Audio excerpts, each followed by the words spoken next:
যেখানে এলাকাবাসী তার প্রতি সদয় হয়ে কোনো প্রকার মামলা না করে মেম্বার চেয়ারম্যানের মাধ্যমে সালিশি করার জন্য একটা পায়তারা চালাচ্ছিল বা সমাধানের রাস্তায় করতেছিল, কিন্তু সেই জায়গায় যিনি অপরাধী ভিকটিম কার্ড ফেলে যারা এই অন্যায়কে নির্মূল করার চেষ্টা করছে তাদের উপরে মিথ্যা অপবাদমূলক মামলা চালিয়ে দিয়েছে।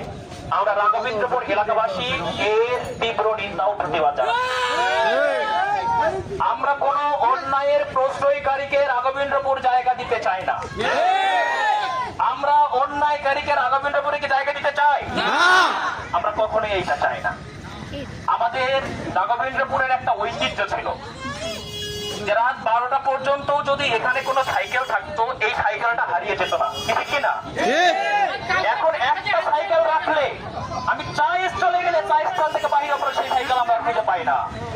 এর অন্যতম মূল কারণ হচ্ছে এই মাদকতা। এই মাদকতা আজকে আমাদের সমাজে ভয়াবহভাবে গ্রাস করেছে, কথা বলে ঠিক কিনা? এই মাদকতার বিরুদ্ধে যখন আমাদের যুব সমাজরা রুখে দাঁড়িয়েছে, তাদের বিরুদ্ধে মিথ্যা মামলা দিয়েছে,